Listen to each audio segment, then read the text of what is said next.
तो नमस्कार दोस्तों, एक बार फिर से स्वागत है जनजी स्टडी पॉइंट सीजी पर से। दोस्तों आज हम देखेंगे वर्णमाला। तो चलिए शुरू करते हैं यार आज की इस टॉपिक को। टॉपिक होने वाली हमारी वर्णमाला। वर्णमाला ये हिंदी क्या है व्याकरण में, ये टॉपिक डायरेक्ट है वर्णमाला। तो वर्णमाला को जानने से पहले हमको जानना पड़ेगा कि आखिर ये वर्ण क्या है ना। सबसे पहले हम जान लेते हैं कि वर्ण क्या है। तो वर्ण क्या है भाई?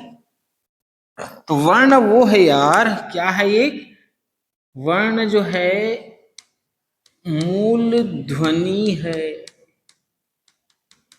क्या है? मूल ध्वनि है। कौन? वर्ण मूल ध्वनि है। तो कैसी मूल ध्वनि है? मूल ध्वनि ऐसी मूल ध्वनि है जिनके हम क्या नहीं कर सकते, खंड नहीं कर सकते, मतलब जिनको तोड़ नहीं सकते, जिनके क्या नहीं कर सकते, हम टुकड़े नहीं कर सकते, जिनके टुकड़े नहीं कर सकते, तब वह कहलाता है वर्ण। वर्ण एक मूल ध्वनि है जिनके क्या नहीं कर सकते भैया, हम खंड या टुकड़े नहीं कर सकते, तब वो कहलाता है वर्ण। तो कैसे खंड या टुकड़े नहीं कर सकते? हमको तो समझ में नहीं आ रहा है गुरुजी, है ना। तो समझ में नहीं आ रहा है तो समझो भाई, इधर देखो, एग्जाम्पल ले लेते हैं, है ना। ये है अ, ये है अ, इनको टुकड़े करो तो हो जाएगा टुकड़े? नहीं होगा। ये है ई, टुकड़े करो तो। लेकिन यदि मैं इसको बोलूं आ को तोड़ दो तो भाई, तो आप इसको ऐसे ऐसे तोड़ सकते हैं, लेकिन इनको और नहीं तोड़ सकते। ये आखिरी है, यही है मूल ध्वनि और यही है वर्ण। यही है मूल ध्वनि और यही है वर्ण। तो ये अ मूल ध्वनि है, ये ई मूल ध्वनि है और यही वर्ण है। ये उ वर्ण है। ये क क्या हो जाएगा? हलंत लग के क वर्ण हो जाएगा। ये ख अब होगा ये वर्ण, तब कहलाएगा ये मूल ध्वनि। इनका मैं क्या नहीं कर सकता, खंड या टुकड़े नहीं कर सकता। मतलब ये जो है भाषा की क्या है, सबसे छोटी इकाई है। भाषा की क्या है? ये सबसे छोटी इकाई है। कौन? वर्ण। तो भाषा की सबसे छोटी इकाई कौन हो जाएगी जी? ये वर्ण। तो भाषा की सबसे छोटी इकाई कौन है? ये वर्ण है। तो वर्ण एक मूल ध्वनि जिनके खंड या टुकड़े नहीं किए जा सकते, जैसे कि अ ई उ, ये क ख, है ना। ये भाषा की क्या है? सबसे छोटी इकाई। क्लियर भैया? समझ में आया? जैसे कि मैं एग्जांपल के लिए दूं एक एग्जांपल से और देखते हैं। मैं लिख देता हूं जैसे राम। राम ये क्या है? एक शब्द है। क्या है? शब्द है। अब इसको मैं तोड़ने के लिए बोलूं तो कैसे तोड़ सकते हैं? रा और म हम ऐसे तोड़ेंगे, लेकिन ये इससे और ज्यादा टूटेगा। अब देखो, हमने नॉर्मल ऐसे तोड़ दिया, हमको दिख रहा है इसी की दो दो शब्द है ऐसा करके, है ना, दो लेटर ऐसे करके। तो रा को मैं तोड़ सकता हूँ, ऐसे रब कर सकता हूँ, और इसमें से आ को निकाल दो तो ऐसे, और ये बन जाएगा ऐसे, बन जाएगा। इस माँ को मैं अगर तोड़ूं, है ना, इस माँ को तोड़ूं तो ऐसे तोड़ सकता हूँ, इसमें से अ निकाल दूं तो ऐसा। समझ में आ रहा है? तो ये राम किससे बने? र प्लस आ प्लस म प्लस अ, ये होगा राम। मतलब हमें समझ में आ रहा है कि जो वर्ण है, ये जो वर्ण है ना, इन वर्णों से क्या बनता है? वर्ण से क्या बनता है भैया? शब्द बनता है। और राम घर गया तो शब्दों से क्या बनेगा? वाक्य बनेगा। तो वर्ण से बनता है शब्द और शब्द से बनता है वाक्य। तो वर्णों के मिलने से बनता है शब्द और शब्दों के मिलने से बनता है वाक्य। तो इतना आपको वर्ण के संदर्भ में जानना है। हमने वर्ण जान लिया तो अब जान लेते हैं वर्णमाला। हमने वर्ण जान लिया तो अब जान लेते हैं वर्णमाला। तो वर्णमाला क्या है भैया? तो वर्णमाला यार क्या है? वर्णों के व्यवस्थित समूह। क्या है ये? वर्णों के व्यवस्थित और क्रमिक, क्रम से आता है ना, सीक्वेंस से, देखेंगे अभी। क्रमिक समूह ही क्या है? वर्णमाला है। तो वर्णों के व्यवस्थित एवं क्रमिक समूह को क्या कहते हैं? वर्णमाला कहते हैं। ठीक है, वर्णमाला कहते हैं। तो हमारी जो हम पढ़ते हैं वर्णमाला, कौन सी वर्णमाला पढ़ते हैं? हिंदी वर्णमाला। पहाड़ा पढ़ा होगा हिंदी वर्णमाला, और एक आप लोगों ने पढ़ा होगा अंग्रेजी वर्णमाला। पढ़ा है ना यार? हिंदी वर्णमाला और एक पढ़ा है अंग्रेजी वर्णमाला। यदि मैं बात करूं अंग्रेजी वर्णमाला में कितने लेटर? 26 लेटर, 26 अक्षर, 26 लेटर होता है। 26 अक्षर, लेटर मतलब अक्षर, 26 लेटर। और हम इनके क्या है? बाप है। क्या है इनके? बाप है। और बाप है मतलब हमेशा क्या रहेंगे? डबल रहेंगे। तो कितने हो जाएंगे? 52। अंग्रेजी वर्णमाला में 26 अक्षर और हिंदी वर्णमाला में कितने? 52 अक्षर। कितने अक्षर? 52 अक्षर, 52 लेटर या 52 वर्ण। कितने वर्ण? 52 वर्ण। तो हिंदी वर्णमाला में इन 52 वर्णों के क्रमिक एवं व्यवस्थित समूह ही क्या कहलाते हैं? वर्णमाला कहलाते हैं। तो चलो देखते हैं इस 52 वर्णमाला को, इस 52 वर्णमाला को। इस 52 को भैया मैं अलग अलग क्या करूंगा? भागों में क्या करूंगा? मैं तोड़ दूंगा। और अलग अलग भागों में तोड़ दूंगा तो सबसे पहले बनेगा इनसे वो है क्या? स्वर। क्या बनेगा? स्वर। क्या बनेगा? स्वर बनेगा। स्वर के बाद इससे बन जाएगा व्यंजन। क्या बन जाएगा? व्यंजन। क्या बन जाएगा? व्यंजन। जो बचेगा वो कहलाएगा संयुक्त व्यंजन। क्या कहलाएगा? संयुक्त व्यंजन। और कुछ बच जाएगा वो कहलाता है अयोगवाह। कौन सी? अयोगवाह स्वर कह देते हैं इसको भी, अयोगवाह स्वर। आजू स्वर, बाजू स्वर, बीच में देखो व्यंजन व्यंजन। अरे ठीक है। तो 52 को मैंने कितने भागों में तोड़ा? 4 भागों। मुख्य रूप से तोड़ते हैं 2 ही भाग में, ठीक है, हमको पता है स्वर और व्यंजन में तोड़ते हैं, लेकिन हमको तो पढ़ना है। पूरे 52 को मैं तोड़ रहा हूं ना। मैं ये नहीं कहा कि कितने प्रकार के स्वर होते हैं, व्यंजन होते हैं, ऐसा नहीं बोल रहा हूं। 52 को मैं तोड़ूंगा कितने भागों में? 4 भागों में। स्वर, व्यंजन, संयुक्त व्यंजन और अयोगवाह।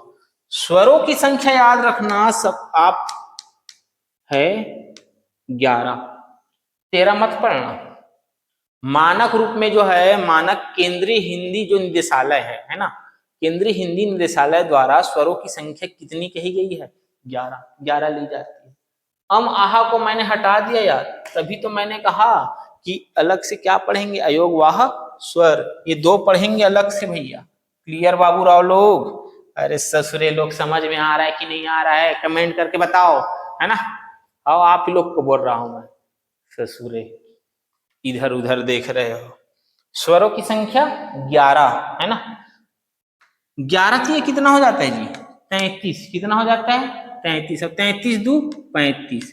इसको याद रखना, 33 2 ऐसे करके 33 2 मतलब कितना टोटल? 35। एक्चुअल में 35 है, लेकिन इसको कैसे पढ़ना है? 33 2 करके याद रखना है, क्योंकि 33 2 करके बाद में फिर तोड़ेंगे इसको। 11 तिया 33, 33 2 35। याद करने में भी इजी होगा भाई। व्यंजन की संख्या कितनी? 35। लेकिन कैसे पढ़ेंगे? हमको पता है कि स्वरों की संख्या 11 है। 11 तिया 33 और 33 2 35। तो 35 क्या है? व्यंजन की संख्या। कितनी? व्यंजन की संख्या। कितना हो गया भैया? 11 35 हो गया 46, और 46 4 हो गया कितना? 50, और 50 2 हो गया 52। 50 2 हो गया 52। तो इतना याद करो। 11 याद करो, 35 याद करो, 4 याद करो, 2 याद करो। ये हो गया क्या? इन 52 वर्णों का क्या वर्गीकरण। तो एक एक करके अब डील कर लेते हैं। सबसे पहले देख लेते हैं स्वर को, देख लेते हैं। किसे देख लेते हैं? स्वर। और हमें पता है कि स्वरों की संख्या क्या है? 11 है। स्वरों की संख्या क्या है? 11 है। तो जान लेते हैं कि ये स्वरों की संख्या 11 है, तो आखिर स्वर क्या है? जान लेते हैं कि स्वरों की संख्या 11 है, तो आखिर ये स्वर क्या है? तो स्वर वे वर्ण हैं जिनका उच्चारण स्वतंत्र रूप से किया जाता है। समझ में आ रहा है? तो स्वर वे वर्ण हैं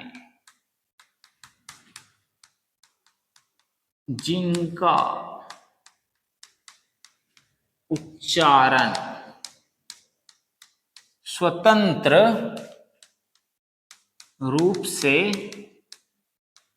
किया जाता है, या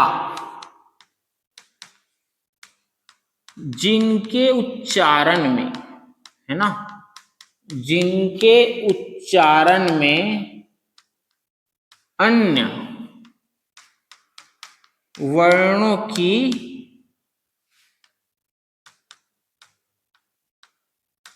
आवश्यकता नहीं होती, या जिनके उच्चारण में अन्य वर्णों की आवश्यकता नहीं होती, या अन्य वर्णों की सहायता के बिना बोल दी जाती है, वो है क्या? स्वर। तो स्वर क्या है भैया?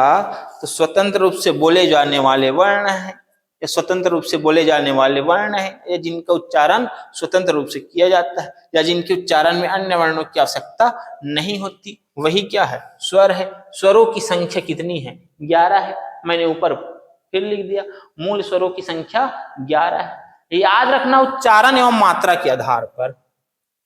किस आधार पर? उच्चारण एवं मात्रा।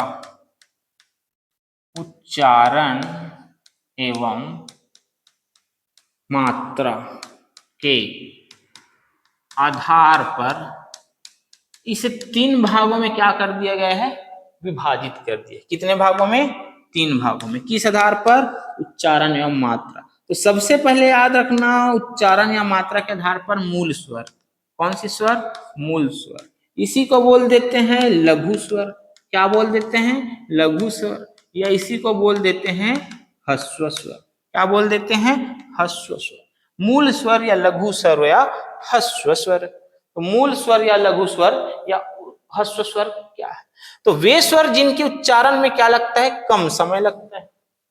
तो जिनके उच्चारण में कम समय लगता है, जिनके उच्चारण में कम समय लगता है, वे स्वर जिनके उच्चारण में कम समय लगता है, जिनकी उत्पत्ति दूसरे स्वरों से नहीं होती, मतलब खुद है अपने आप में, तो जिनकी उत्पत्ति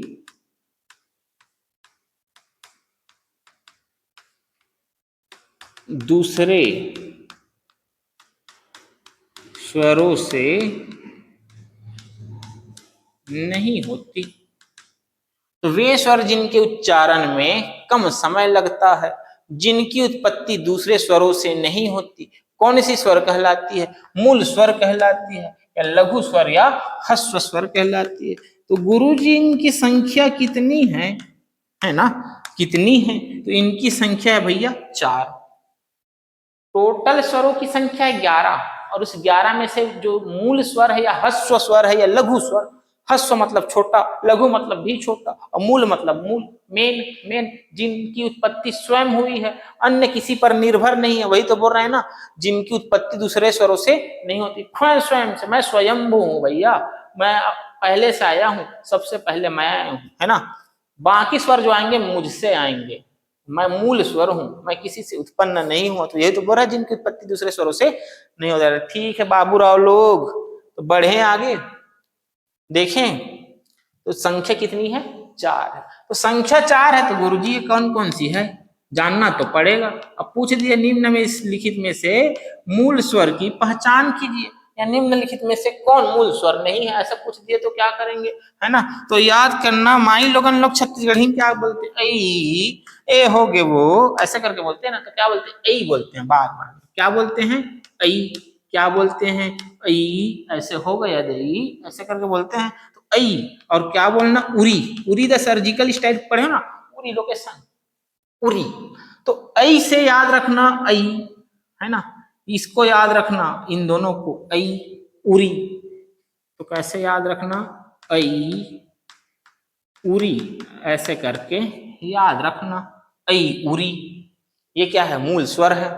ऐ उरी, 4 जो मूल स्वर है, यही ह्रस्व स्वर है, लघु स्वर है। इनको बोलने के लिए किसी की आवश्यकता नहीं पड़ती, उत्पत्ति के लिए किसी की आवश्यकता नहीं पड़ती, बोलने के लिए कम समय लगता है। यह है ह्रस्व स्वर। दूसरा याद रखना,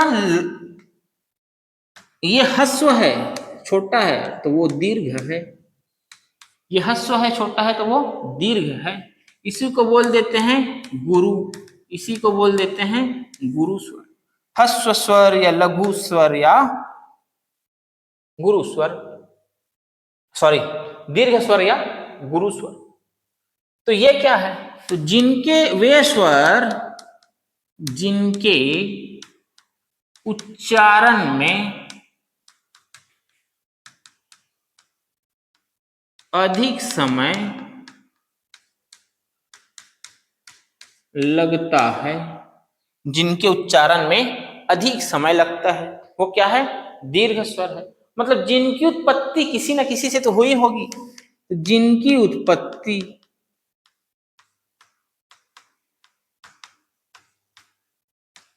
मूल स्वरों से हुई हो, जिनकी उत्पत्ति मूल स्वरों से हुई हो।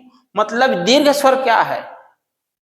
इनका उत्पत्ति जो मूल स्वर से हुआ है, बोलने में अधिक समय लग रहा है। जैसे मूल स्वर है अ, ई, उरी, उनकी उत्पत्ति वो स्वयं हुई, किसी से नहीं हुई है, बोलने में कम समय लग रहा है। जस्ट अपोजिट, बोलने में अधिक समय लग रहा है, उत्पत्ति किसी से हुआ है, और किससे हुआ है? मूल स्वर से ही हुआ है।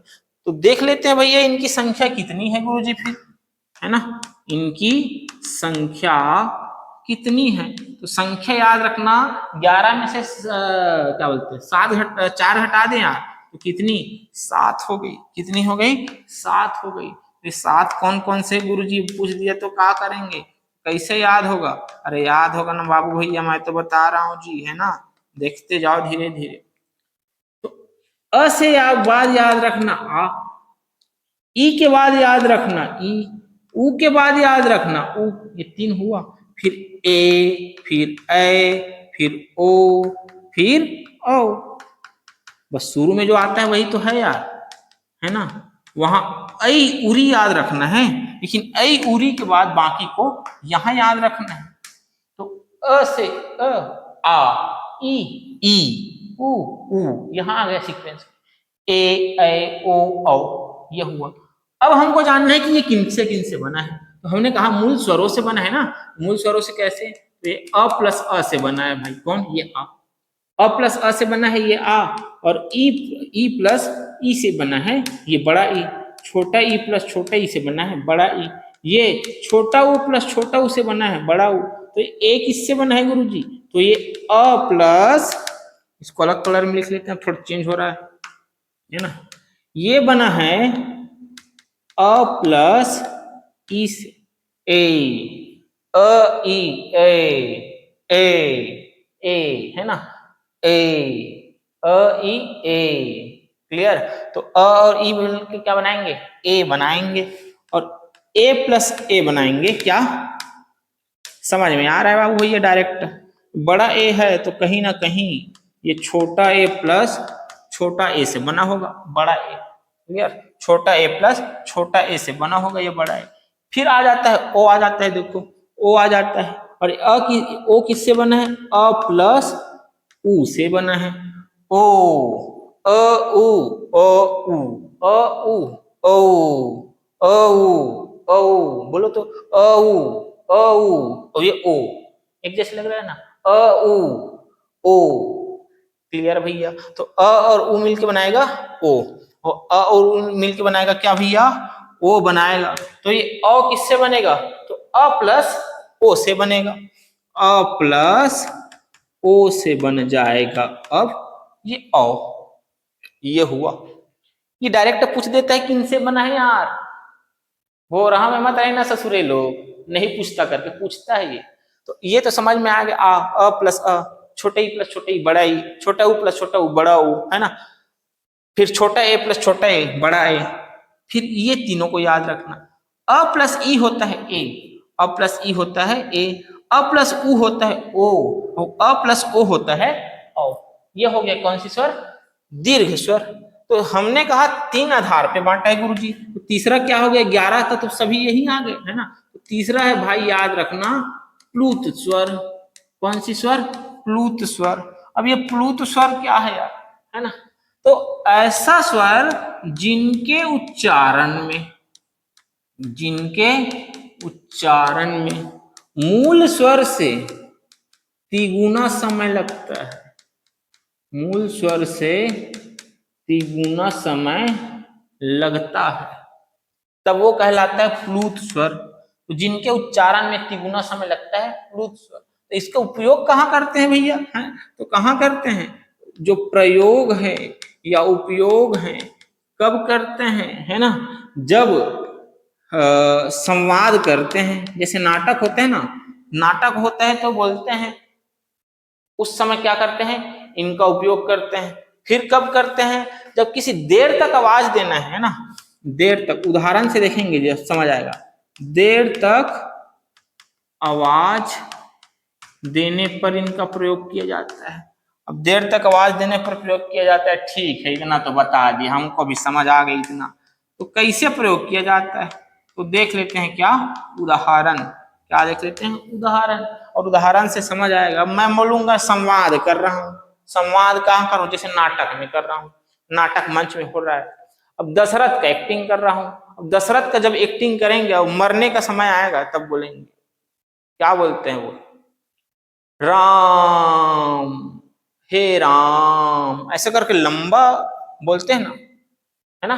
नहीं तो जैसे राम भगवान सीता को खोज रहे वन में, सीते, ऐसे करके देखो लंबा हो रहा है, सीते या सीता, राम बीच में आ रहा है लंबा, तो बस वही है। ये जो राम जो बीच में आ रहा है ना, ये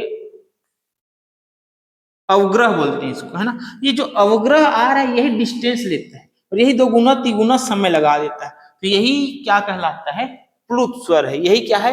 प्लुत स्वर है। इसका काउंट नहीं करते, लेकिन नाटकों में है, बोलने के लिए किया जाता है। तो आपको याद रखना है, रख लेना यार, पूछ दिए तो क्या करेंगे, है ना। प्लुत स्वर का प्रयोग कहाँ होता है? संवादों में होता है, देर तक आवाज देने पर होता है। या ये जो अवग्रह है, ये कौन सी स्वर है? प्लुत स्वर है। इसमें क्या बहुत समय लगता है कि कम समय लगता है? तो बहुत समय लगता है, तिगुना समय लगता है। तो आपको प्लुत स्वर के संदर्भ में इतना याद रख लेना है। स्वर को थोड़ा सा और जान लेना, नासिका के आधार पे यार ये पूछा जाता है भैया, है ना। नासिका के आधार पर, नासिका के आधार पर या नासिका के प्रयोग के आधार पर स्वर को 2 भागों में बांट देते हैं। कितने भागों में? 2 भागों में। तो सबसे पहले आप याद रखना अनुनासिक। कौन सी नासिक? अनुनासिक। इसको ऐसे 2 भागों में बांटते हैं, अनुनासिक, अनुनासिक, और एक याद रखना निर्नुनासिक, निर्नुनासिक, अनुनासिक, और एक याद रखना निर्नुनासिक। अभी अनुनासिक क्या है भैया? तो अनुनासिक को याद रखना जब वर्णों का उच्चारण, है ना, जब वर्णों का उच्चारण जो है करते हैं तो मुंह से बोलते हैं। तो मुंह से बोलने के साथ साथ जब उसमें नाक से का भी क्या होता है? प्रयोग होता है। मतलब नाक से भी क्या आती है? हवा आती है। तो वह क्या कहलाती है? अनुनासिक। तो ऐसे स्वरों का उच्चारण, अनुनासिक स्वरों का उच्चारण, ऐसे स्वरों का उच्चारण मुंह एवं नाक से की जाती है, या बोलते समय नाक एवं मुंह से हवा